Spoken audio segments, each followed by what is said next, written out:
Got another interesting video. Today we're going to be hopping into the top 5 Dark Horse MVP candidates.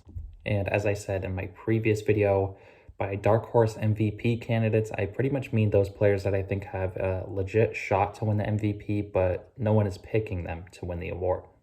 And similar to my last video, we're really not ranking these players. I'm just naming off 5 players that I think could potentially win the MVP. So with that in mind, let's hop right into the video. First up here, we have Alex Bregman of the Houston Astros. After a couple of injury-riddled seasons, people seem to forget just how good Bregman was. He finished top 5 in the MVP voting in 2 straight seasons back in 2018 and 2019. He nearly won the award back in 2019 where he hit 40-plus home runs and 100-plus RBIs, but unfortunately for Bregman, he finished in second place only behind Mike Trout. And the fact that 2019 was Bregman's last full healthy season really gives me reason to believe that if he is healthy this year, he is going to put up some big numbers. He's in a loaded lineup in Houston. He's most likely going to hit towards the middle of the lineup around players like Kyle Tucker, Yordan Alvarez, and Jose Altuve.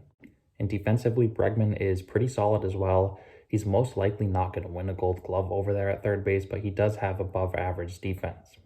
Like I said before, it seems like a lot of people have simply forgotten how good Bregman was before the injuries. So if he is healthy this year, I think he's going to remind a lot of people how good he is. Next up, I have Bregman's teammate Kyle Tucker. Tucker is similar to Bregman in the sense that he was once a top prospect in Houston's system and he has shown what he can do.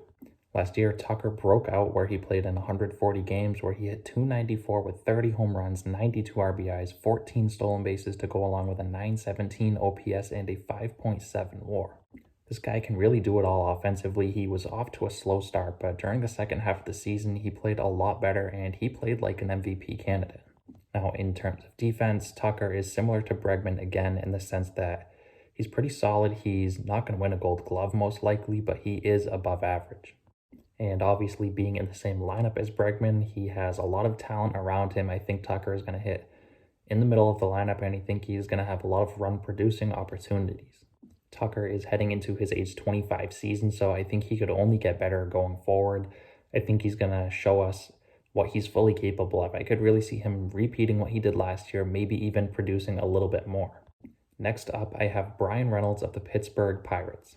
Reynolds is one of those players that is really good, but really just does not get the recognition that he should. And for me, it's clear why Reynolds doesn't get a lot of recognition. It's because he plays for the Pittsburgh Pirates.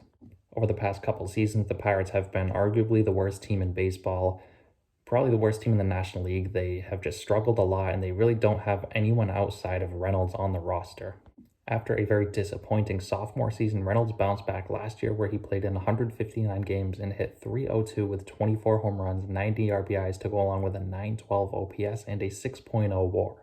He was far and away the best player on Pittsburgh, and he still seemed to get overshadowed.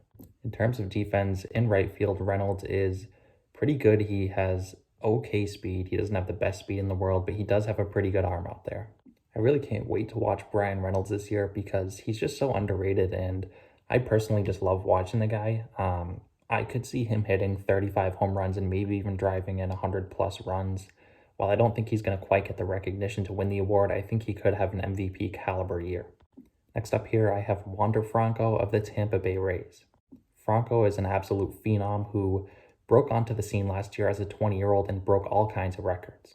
All in all, he played in 70 games where he hit .288 with 7 home runs, 39 RBIs to go along with an .810 OPS and a 3.5 WAR.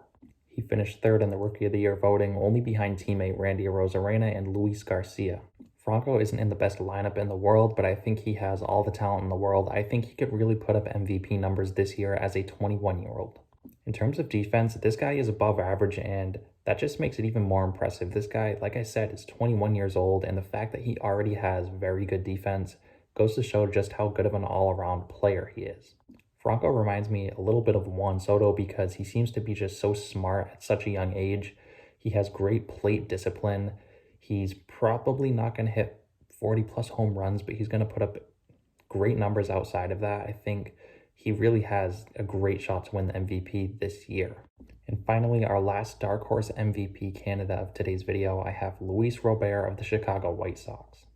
Robert, similar to many of the other players on this list, was formerly a top prospect.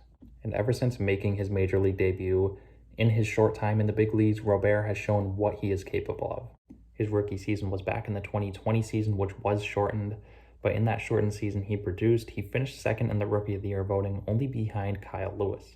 On top of that, he won a Gold Glove award in 2020, solidifying himself as one of the best defensive center fielders in the game. Last year, Robert produced yet again. In 68 games, he hit .338 with 13 home runs, 43 RBIs, 6 stolen bases to go along with a .946 OPS and a 3.6 WAR.